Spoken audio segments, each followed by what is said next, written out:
Messieurs et dames, prenez tabouret, asseyez-vous et on va aller sur le coup. Le voici, formateur et conférencier, apprendre les méthodes de production et de vente, devenir éleveur grâce à notre école de formation en élevage en ligne. La théorie avant tout. Va en formation professionnelle premier et tu deviendras un éleveur formidable grâce à sa compétence. Ce n'est pas de l'orgueil. Merci, donc suivez. Donc tout de suite, je vous ai bien dit qu'on va sauter d'abord le bâtiment. Donc vous voyez, je vais aller sur la démonstration. Donc démonstration du projet. Démonstration du projet. Alors du projet. Démonstration du projet. Très bien. Au niveau de la démonstration du projet, tout le monde sait bien que ce n'est pas mon devoir de vous révéler ici quelle est la consommation normale d'un ou bien d'une poule pondeuse. Je dis bien ceux qui veulent investir dans le projet d'élevage là.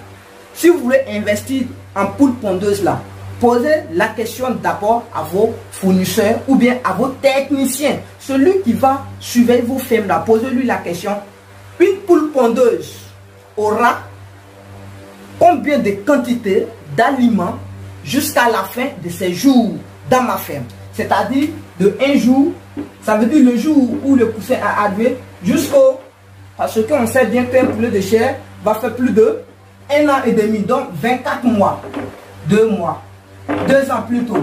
Alors, donc, posez la question à vos techniciens que une poule pondeuse doit consommer de 1 jour à 24 mois combien de quantité d'aliments.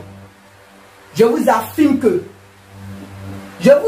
que 2 sur 100, voire 1 sur 50. Je dis bien 2 sur 100, voire 1 sur 50 en connaissent. Les autres, ils ne connaissent même pas la quantité normale qu'ils doivent consommer.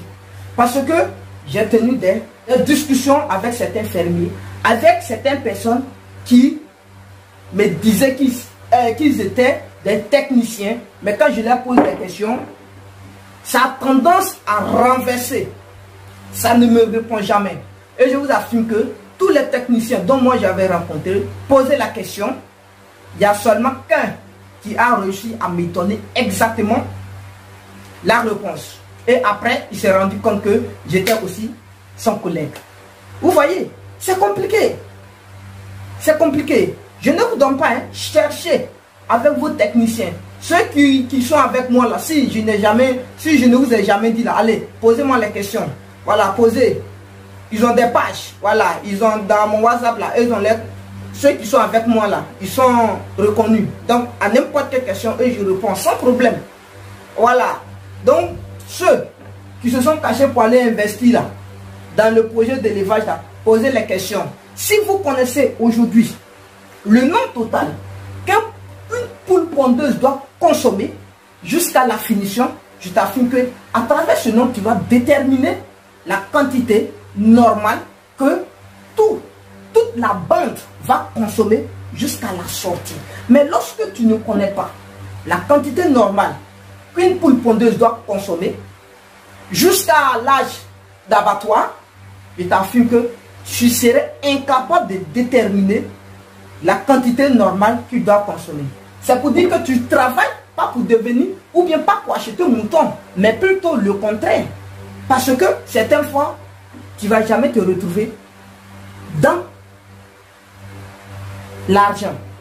Parce qu'à chaque fois, tu vas acheter les aliments. Et ce qui est difficile encore, arriver à avoir une liste de prophylaxie correcte. Ici, je parle à ceux qui se disent qu'ils sont des techniciens, qui travaillent avec certaines personnes.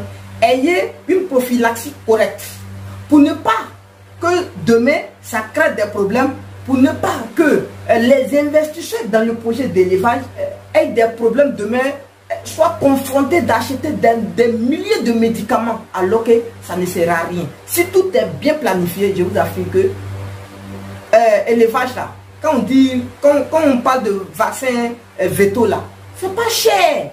Mais c'est quand on ne maîtrise pas, il y a plusieurs vaccins qui échouent.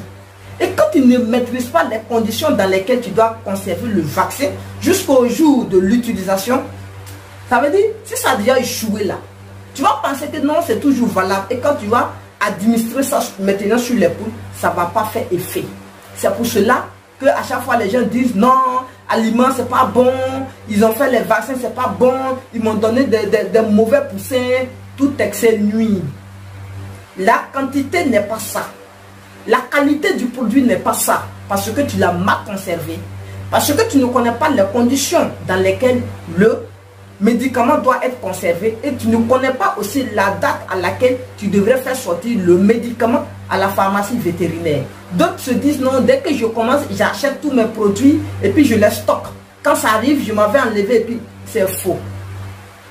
Je vous affirme que les vaccins, il y a certains vaccins, d'ailleurs que je ne dirai pas les noms ici, ceux qui veulent, qui rentrent dans mon inbox, non, qui me posent des questions dans les commentaires et on va essayer de voir. D'ailleurs, vous allez voir que ceux qui font ça, je me demande s'ils ont des techniciens. Parce que celui qui a un bon technicien, il ne va jamais lui permettre d'acheter des médicaments pour stocker.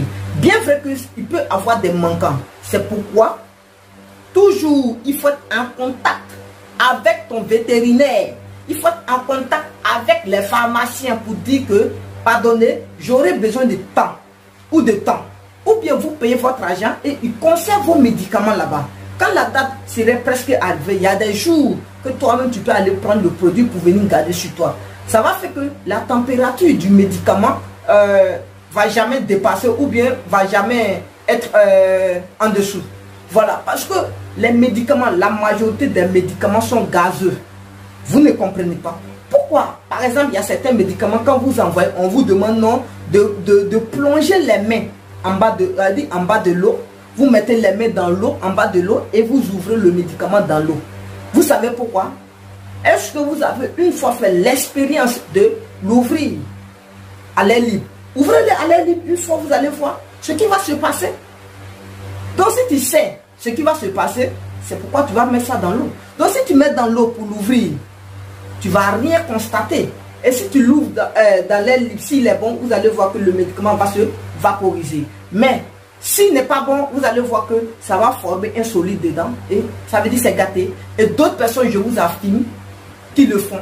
Le médicament est gâté, mais ils prennent ça pour administrer. Pour eux, la vaccination est bien passée, mais c'est dégueulasse. C'est pas bien passé. Donc, ceux qui financent dans le milieu de l'élevage, je vous affirme. Vous savez pourquoi quand vous venez, je vous demande, même si tu es en train de financer, tu ne veux pas travailler sur ta affaire, prends une formation. Parce que quand tu prends une formation, toi-même, tu as des questions pour contrôler ton projet. Tu as des questions dont tu dois... tu as des questions à poser à ton technicien. Par exemple, un technicien qui va te dire non, bon patron, on doit acheter les médicaments.